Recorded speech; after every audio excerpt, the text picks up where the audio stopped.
สบายดีทุกคนที่เขามาเบิ่งมาส้มส่องบ่แหล่คนหากินหรือว่าบ่แหล่เนาะเมื่อนี้ก็บ่แหล่ก็ยังอยู่วังเวียงคือเขาพูดทางล่างกับกู้วังเวียงนะทุกคนยังบ่ทันละมาบ้านแต่ว่าบ่แหล่ก็เล่งพยายามว่าประมาณอาทิตย์นี้สิได้ลงงานศุกร์หน้านะทุกคนก็สิได้ลงมาบ้านเฮาตอนนี้ก็คือยังทำภาระบ่ทันละแล้วอยู่ขออนุญาตนำทุกคนหลายเที่ยวบ่ได้ลงคลิปแต่ว่าไปผู้ไปพาเนาะนำทีมงานว่าทางบ่แหล่เองก็มีภาระหลายอย่าง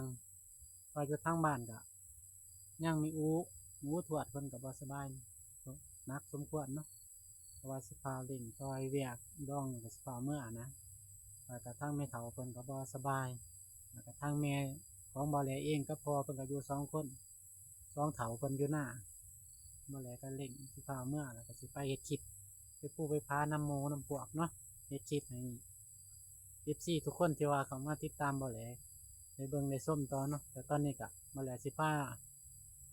ไปส้มสวนมะเงาะเพิ่นเนาะหรือว่าไปกินมะเงาะเพิ่นในบ่อนบ่แหล่เฮ็ดเวียกเฮ็ดงานเนาะแล้วก็งานบ่แหล่ที่ว่า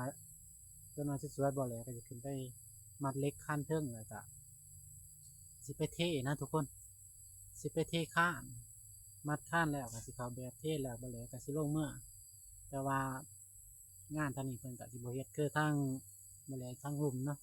บ่แหล่ทางลุ่มก็สิเอาครีมเอาหยังมาแต่ทางนี้เพิ่นสิใส่เหล็กว่าซะใส่เหล็กแล้วก็แบบล่างๆเพิ่นก็สิบ่ปานใดนะสิบ่มีแบบว่าให้นั่งมีแต่ว่าเฮานั่งข้านมัดเลยนะก็สิลำบากไปอีกอย่างหนึ่งแต่ว่าแหละก็ครั้งแรกที่ว่าได้เฮ็ดงานแบบนี้นะปกติบ่แหละก็เฮ็ดงานก่อสร้างอยู่ดอกแต่ว่าบ่คือแนวนี้นะทุกคนบ่แหละสิพาไปเบิ่งสวนมะเงาะเพิ่นก็ว่าหลายสมควรเด้เขาสวนเงาะหรือว่าบ่อนบ่แหละเฮ็ดเวียกเนาะอยู่วังเวียงนะอยู่บ้านคันหมากเพิ่นก็สิมีสวนเงาะแบบนี้นะสวนเงาะสวนบักทุเรียนเต็มหมดเลยทุกคนผู้ชายก็มีแต่สวนเงาะสวนทุเรียนมะเงาะนี่ก็ตอนบ่แหลมากก็ว่ายังน้อยนะแต่ตอนนี้ก็ถือว่ามันสุกหลายแล้วทุกคนประมาณนั้นนะแต่ละต้นก็ถือว่าสุกหลายแล้วก็ดกแห้งนะกกหมากใหม่อยู่นี่ถือว่าดกทุกคนได้ใช้เบิ่ง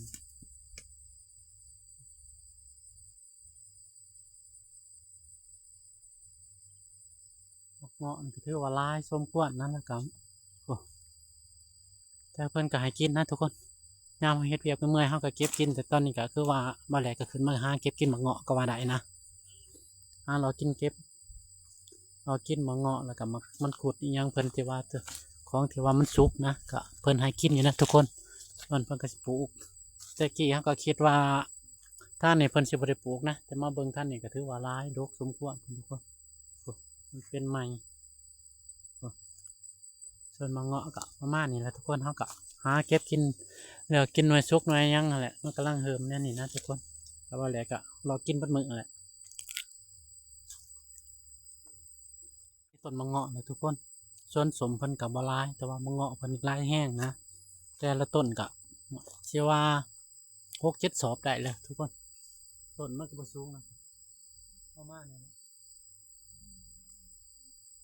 มะเงาะเพิ่นส่วนมะเงาะส่วนมะลงกองเพิ่นก็ปลูกเป็นนะทางเมืองวังเวียงเว้าง่ายๆก็ว่าปลูกหยังก็ได้ทุกคนปลูกหยังก็งามกับหยังก็ได้บ่คือดินทางบ้านบ่แหลบ้านบ่แหลก็ปลูกอะถือว่าใส่พุ่นสมควรถึงสิได้กินนะแต่ว่าอยู่นี้ก็เห็นเพิ่นปลูกแต่บ่แหลมาอยู่ก็บ่เห็นอิหยังนี่ส่วนนี้ก็สิเป็นหมักลองกองเพิ่นนะกำลังใหญ่ตอนบ่แหลมากำลังออกดอกแต่ตอนนี้ก็เริ่มว่าใหญ่เบิดแล้วพุ่นดกแต่ละต้นนะแต่ละต้นนี่ถือว่าดกนะทุกคนส่วนหมักลองกองเพิ่นส่วนหมักสมเพิ่นนี่ก็ดกคือกันพุ่นส่วนสมเพิ่นแต่ว่าในบอนเดียวนะทุกคนแต่ว่าเป็นสวนสมสวนทุเรียนอีหยังทำการปลูกทุเรียนก็คือบ่แหลเคยถ่ายให้เห็นนั่นแหละเนาะมันขุดอีหยังเวียกบ่แหลก็ไก่สิแล้วนะทุกคนต้นนี้ดกทุกคนโอ้แต่บ่แหลก็คือสิบ่ได้อยู่กินนะเพราะว่าบ่แหลต้องเมื่ออันนะบ่ได้อยู่เฮ็ดงานเพิ่นแล้วก็สิได้กินอยู่ดอกบางลองกองเพิ่นว่าเจ้าของเพิ่นก็บ่ได้ห้ามได้ห่วงนะเพิ่นก็กินได้ส่วนมันขุดก็เริ่มมีสุกน้ำแล้ว มันกดกระไรนะทุกคนเริ่มนะเริ่มซุกน้ำปวดทั้งเทิงกับสีซุกลายคนเฮ็ดเบียกเขากับประมาณนี้นะทุกคนขึ้นมายืนมัดเนี่ยนี่บางคนก็ยืนมาจะเทิงหน่อยเทิงเล็กเขากับโบหูเนาะมัดไปเรื่อยๆนะกระซำมันแหลววะซะเขาก็จะเล็งเต็มที่ทุกคนมันนี่กับพวกสิโต๊ะอีกแล้วแหละเฮ็ดเบียกไม่เมื่อยมากแนวนี้เขากับสิย่างมากินนี่นะมังเงาะเนื้อนาเวียดหรือว่าลายสมควรทุกคนกินได้ทุกต้นนะเลาะกินอาจจะความเพิ่นกับอนุญาตให้กินเยอะแต่เขากับบริหารกินลายนะ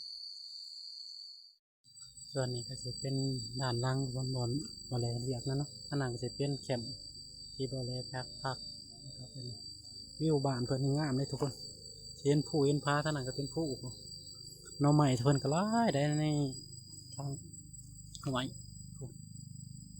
คือว่าลายเนี่ยหากินง่ายอยู่ทุกคนอยู่ในนี้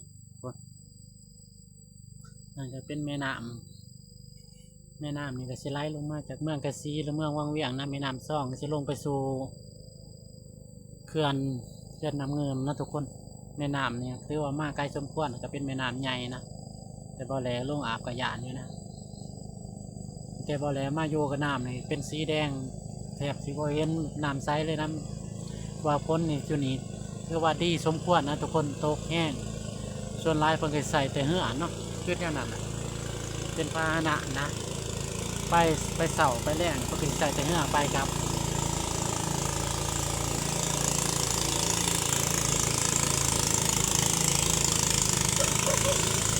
ส่วนนี้ก็ที่มาแต่ส่วนหรือใจ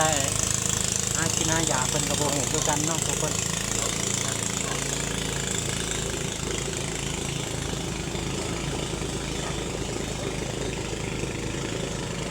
ที่ว่าแม่น้ำนี่ก็เลือกสมควรนะทุกคนนี่ก็จะเป็นทาลงอาบน้ำเฉพาะยามเขาเลิกเวีย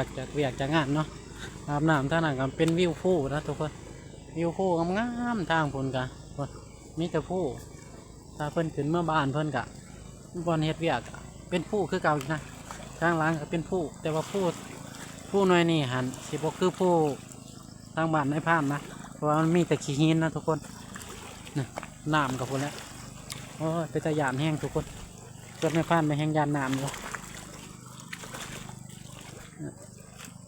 ประมาณนี้ทุกคน